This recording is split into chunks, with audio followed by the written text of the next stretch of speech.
Shalom. My name is Ruchi Avital, and thank you for joining us at Tov, the Jewish news channel. We have joining us today Noga Arbel, a policy strategist from the Knesset. Shalom, Noga. Shalom uvracha. So we're going to talk today a little bit about how Israel found itself in the position that it was in on October 7th, in what was called the conception, or rather misconception, that Hamas was deterred, that Israel didn't have to face a danger or wouldn't have to fight any big wars anymore. Israel reduced the size of its army over the years beforehand, and some of this, or a lot of this, was influenced by foreign interests. Can you comment on that? Well, I think a big part of the problem in Israel is that we invite foreign interests, and we've done so since inception. But I think the last independent decision that was made here is when Ben-Gurion decided to create the country despite everyone else saying he should wait after Resolution 181 was passed. And in 1948, yes. I think that was the big surprise, because the idea was that, I think in essence, the UN had made the right decision, but it was never supposed to come to fruition. I mean, everyone was telling Ben-Gurion that the Arabs are dead against it, and that there's going to be another massacre, and that he really shouldn't announce the state, and he should wait for better timing. And, you know, the thing about time is that either you make it or you don't have it. So he made the decision to announce the state and created the reality that is the state of Israel. And ever since, we haven't made another. We haven't made another decision to defy the nations in the same fashion. And at the same time, 1949, when UNRWA, the agency designed not so much to resolve the refugee problem, but rather to maintain it and make sure it never to perpetuate it and make sure it stays in a position to undermine Israel's right to exist. So the Palestinian refugees of 1947, there's the only refugee population in all of history that has grown rather than shrink over time. Yes, but I think more than the counting of the refugees, which is ridiculous in of itself, the notion behind the right to return, which doesn't exist anywhere else in the world, is what has been undermining Israel's right to exist. Because if they have a right to return, Israel doesn't. Those two rights do not coincide. And the only place in the world where you would question a country's right to exist is Israel. And that it's there are two entities or two ideas responsible for that. One is the fact that even though we left the diaspora, or Israeli sovereignty was supposed to be an end to the notion of galut, of a diaspora, and a revival of the people's existence, but it seems as if whilst we are in fact embodied in Israel, the notions of the dangers that come from living in diaspora have been dictating a lot of our policies ever since. In other words, you can take the Jew out of the diaspora, but you can't take the diaspora out of the Jew? Exactly. And so the decisions that were made were decisions that have to do with appeasing the powers that be, whoever those powers are. No country in the world goes to the extent that Israel goes to appease the UN and the US and virtually everybody else in existence. And that is a very shtetl-like, very diaspora way of thinking. I mean, if you do not have the power to defend your own existence, and you're dependent on someone else, then you would behave in a completely different way than if you really do believe that you have the power to control your fate. And Israelis, who are descendants of, amongst other diaspora Jews, also are descendants of the diaspora way of thinking, which is that we cannot defend ourselves. We do not have the right, we do not have the means. Neither one is true, by the way, but that is a way of thinking that ever since Ben-Gurion made that one attempt at actually taking our fate into our own hands, every other decision, or most of them, or the conception, is still very diaspora-like, very, we can't do this. So that's the one side. And the other side is that with the creation of UNRWA, and with the fact that Israel is in fact inviting this sort of foreign influence in here, we are attracting intervention here of literally everyone who has any sort of interest here, including a lot of very foreign interests, to undermine Israel. So in fact, in 1967, Israel did really unthinkable, if you think about it for a second, and invited UNRWA to stay in Judea, Samaria, and Gaza. There was absolutely no reason for that. Israel was more than capable of dealing with the problem itself, and it would have been more capable of dealing with it because it would have resolved the refugee issue rather than allow it to fester into the terror organization that it is today. And with that, we invited a lot of other foreign influences into the country. Every time decision that was made or a vote that was made wasn't appealing to usually the ruling elite at the time, which was the left-wing Labour Party, or what is now known as the Labour Party, they would invite those influences even further still in order to make sure they didn't have a majority in the country, but they did have some sort of like way to make sure that they got their way in it anyway. And in fact, the New Israel Fund, who most Israelis today know to be a fund dedicated to such endeavors, first started creating a new Israel. Not a new fund, but to create a new Israel. Yeah, to create a new Israel that is an Israel that isn't plagued by, notions of the plebs who want their freedom and who want to design maybe a more Jewish nature to the state. And the way to avoid all of that is to re-educate the people in very Marxist themes, I must admit. But the thing is that the first time we meet this, and this is a ridiculously large fund in terms of, the funding that it allows Israeli civil society, the first time, or the first steps that it was making here was under the aegis of the Ford Foundation, and that was 2 months after the 1977 election, which was the first election in Israel where the right wing was able to formulate a government. Basically, the right wing won. Okay, 2 months later, the Ford Foundation, that later became the New Israel Fund, started operating in Israel. So the Ford Foundation, named after Henry Ford, notorious anti-Semite? That one, yes. Wow. So you see, the problem is that Israeli elite, which, by the way, just as an interesting tidbit, the reason why the word democratic doesn't appear anywhere in the Israeli Declaration of Independence, even though it was formulated in 1947, so it should have been there, is because members of Mapai and Mapam, the Israeli elite left, didn't want it there. They were still discussing the notion of formulating a communist dictatorship. And they didn't want the word to somehow limit their ability to achieve that later on.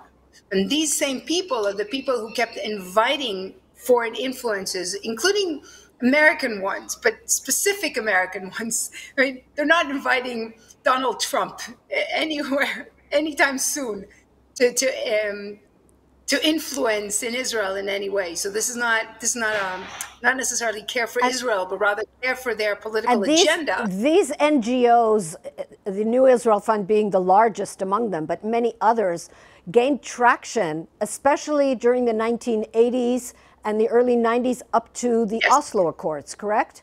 Yes, because they infiltrated, amongst other things, the education system and, well, the military complex. It's not an industrial complex in Israel as such, although we have those aspects as well, but it is, Israel is we have a lot of former generals that are current or former ministers and prime ministers.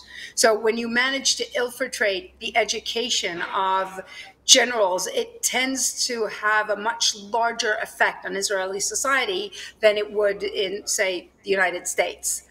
And so, yes, these notions of, and you have to remember, the 1977 mark isn't an accident. Up till and including 1976, the idea of Israel fighting wars was acceptable because the wars were ran by that communist left-wing elite.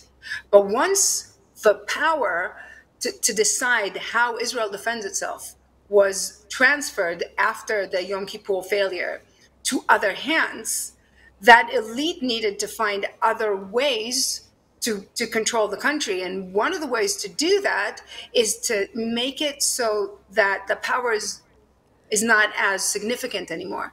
So you're no longer reliant on your strength to defend the country, you will rely on an idea. The idea being that we can somehow create out of thin air a different reality in Israel. A reality where... solution. The two-state solution. Yes. Now, we didn't have a partner then. We don't have a partner now. Even if we did, the idea of Jewish sovereignty doesn't really correlate with breaking up. You have to remember, is original territory that was assigned to mandatory Palestine and was in fact in correlation with Jewish history, included all of the Hashemite kingdom of Jordan, which is 78% of the land.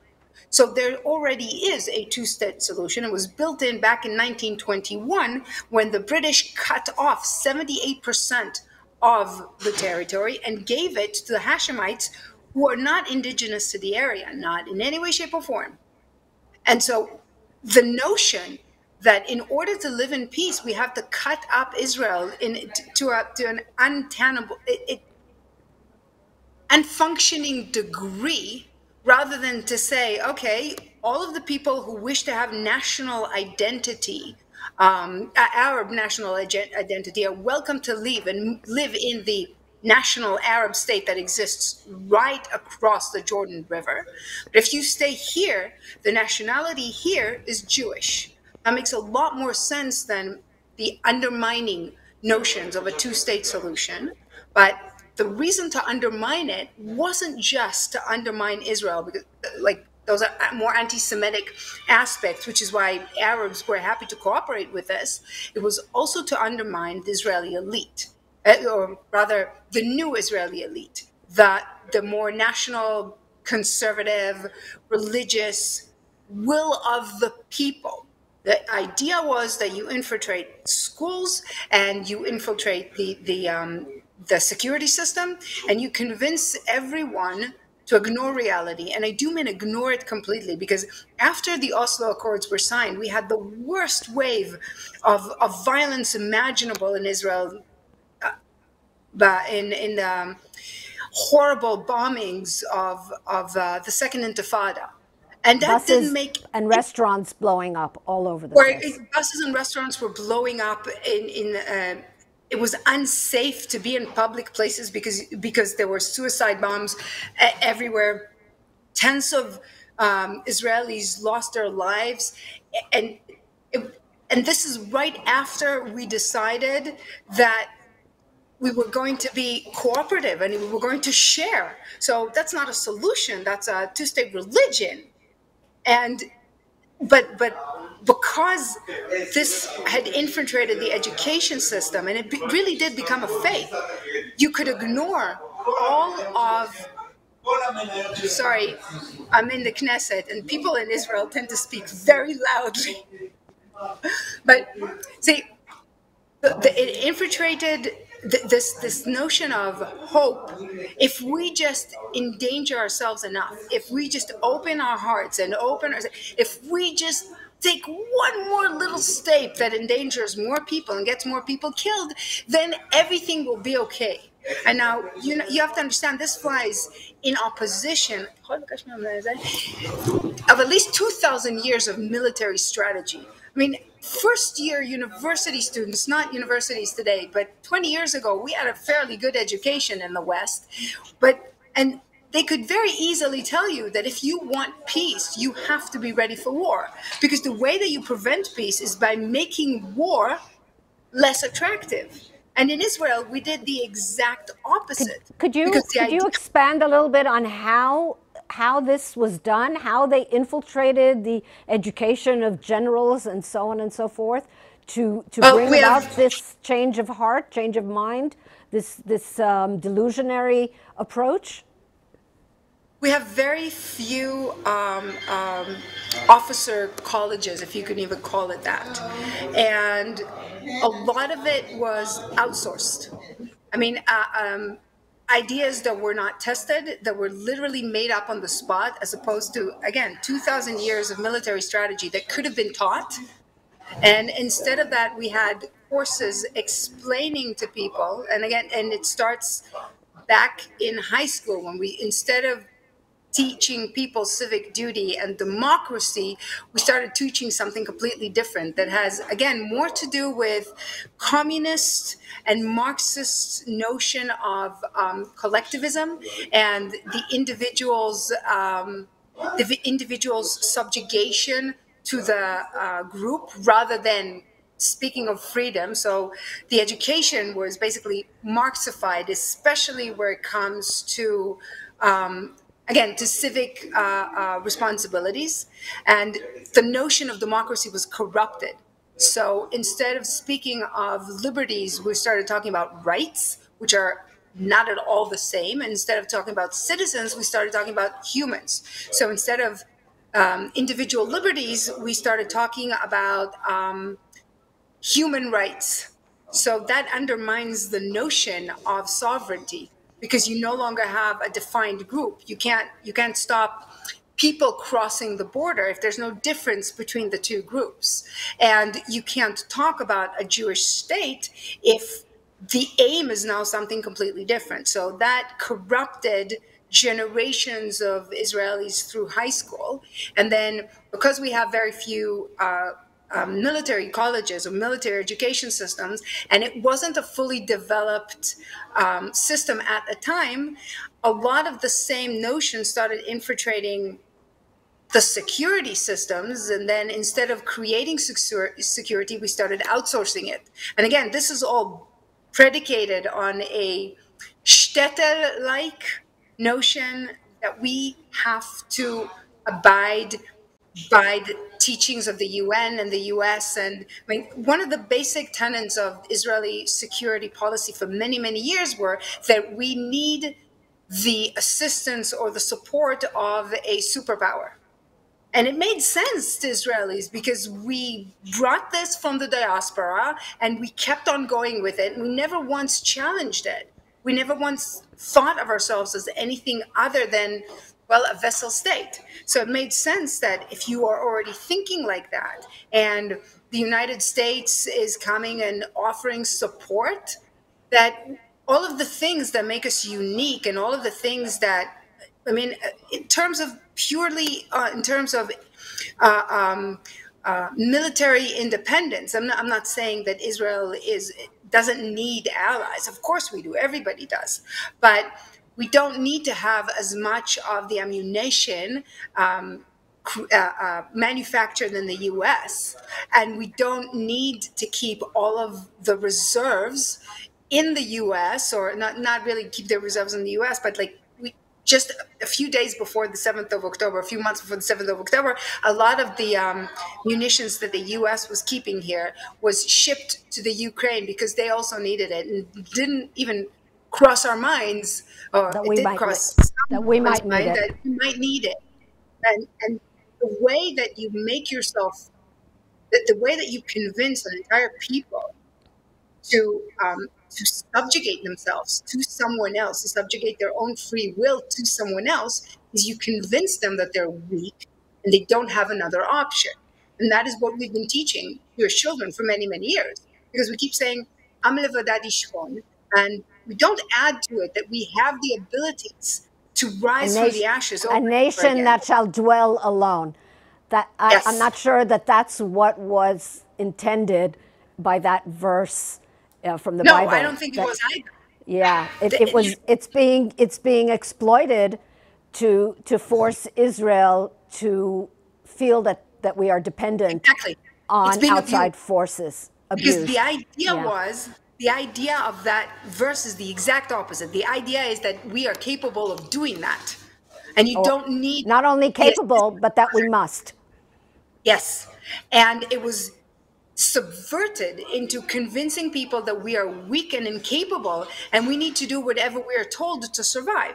And we spent 2,000 years thinking that, so it made a lot of sense to Jews to continue to think that. It doesn't make any sense. So basically what you're saying is that it's really up to us, that we have to change our mindset, and that hopefully October 7th has been a major wake-up call for us to change the way we see ourselves. If we change the way we see ourselves, the rest of the world will also see us differently.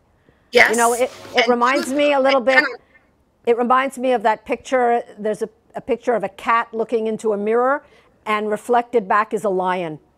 If you see yourself as a lion, you're a lion. But you know, there's a fake it till you make it aspect to it, but there's more than that. I think the good news are that on Monday, for the first time since Ben-Gurion originally told the UN to stuff it, the Israeli Knesset passed by an overwhelming majority. Every member of Knesset that was present, and most of them were, voted for 2 laws. Outlaw UNRWA.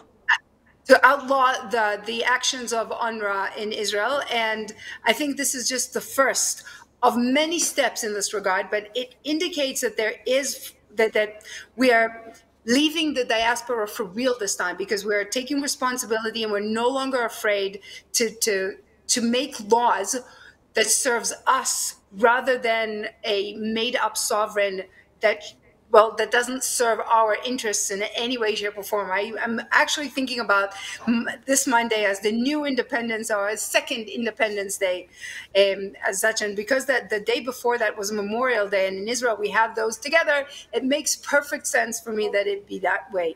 And there's a long way to go. And I think acknowledging the fact that there are foreign interests that have corrupted the way that we think to an extent where we do not look at reality and we do not try to figure out what the truth is, but rather try to subvert it into something that it's not. And we now have, I have hope for the future. I think we understand better that it is in our hands. I think that we're doing better at acting that out. And on that optimistic note, let's hope that this is indeed a new independence for Israel, that Israel will indeed assert its independence in the world as the Jewish country. And perhaps one of the most important steps to do that is to stop consuming mainstream media and watching this channel, among other similar channels, to get that message through. Thank you very much. You have more chances of... Sorry, you have more chances of getting the actual truth rather than a Marxist subversion of it. Exactly. Exactly. Thank you so much. Thank you very much, Noga, and thank you to our viewers. Don't forget to like us and support us on all our various media channels, Instagram, YouTube, etc. Shalom.